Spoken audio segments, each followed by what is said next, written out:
Chapter 56. The heaviest thing in the world. He blinked, caught off guard as he stared at the blind girl. Surprise and a touch of unease surfaced on his face. Her sudden revelation threw him off balance. Why had she kept something so crucial hidden? And why choose to tell him now? Still processing, he asked cautiously, "More visions? Why didn't you tell us earlier?" Cassie offered a faint, exhausted smile and lowered her head, saying nothing for a moment. Then, with her eyes closed, she quietly spoke. "You wouldn't understand. How could you? But some knowledge, it's not light. It can weigh on you like the heaviest burden in the world."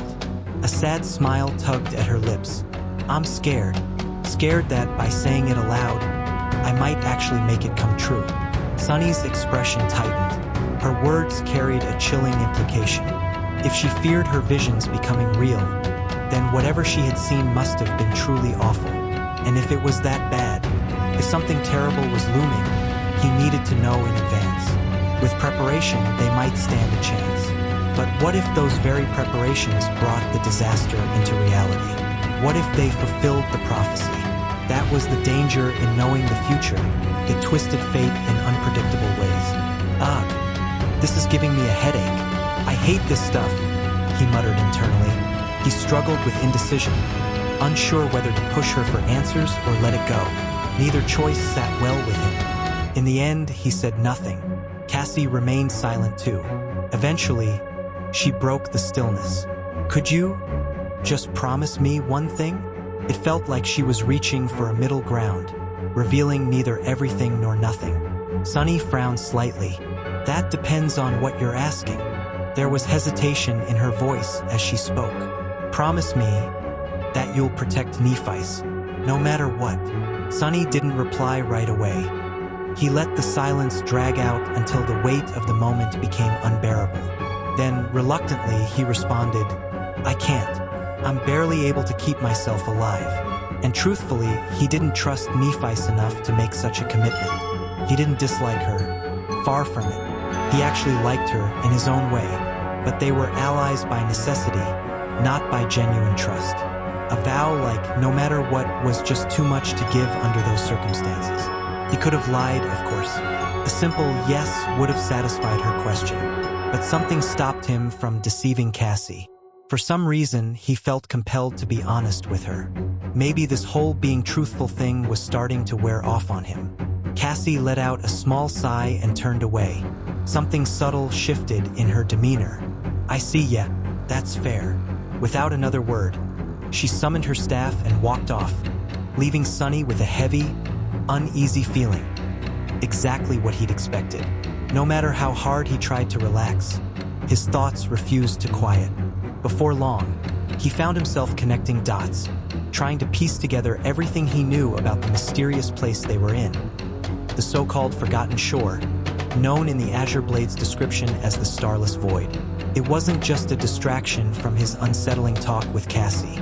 For some reason, understanding their surroundings suddenly felt urgent.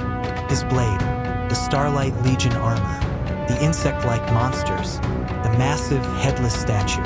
They all seemed linked somehow. Could the statue have been one of the 7 founders of the Starlight Legion? The armor's rune inscription mentioned that the names and faces of those 7 had been lost to time. A statue missing its head would certainly match that idea. And the scavenger's echo referred to the monsters as cursed soldiers of the Fallen Legion. Was that Fallen Legion the Starlight Legion itself? After all, the armor was awarded to him after defeating a centurion among those creatures. If that was true, then why were those soldiers cursed in the first place? Starless Void, Starlight Legion, the 7 heroes born in darkness who vowed to bring light back to their ruined homeland. What was the light they sought, literal starlight? And what exactly was the all-consuming darkness they emerged from? Could that darkness have been a curse? One that not only ruined their land but eventually turned its defenders into twisted monsters? If that same curse still lingered, could he wake up one day with pieces of chitin growing from his own body? That thought made his skin crawl. The heroes were forgotten, but their vow remained. On this forgotten shore, only Starlight remembers.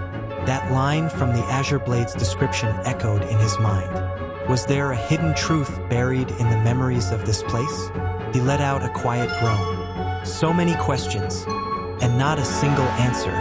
And then there was the biggest mystery of all Cassie's vision, the one she did share. She'd seen a vast darkness imprisoned behind 7 seals. Once those seals were undone, the darkness escaped. She'd also seen a crimson spire surrounded by 7 decapitated heads, each guarding a lock. Were those locks and the seals the same thing? And that massive, headless statue, was its missing head one of the 7? Or was he just grasping at straws, drawing wild conclusions where none existed? Sunny sighed again. His curiosity wouldn't be satisfied anytime soon. There were too many missing pieces. Without more information, forming a real theory was pointless. For now, all he could do was wait. But as the word future crossed his mind, a frown darkened his expression once more.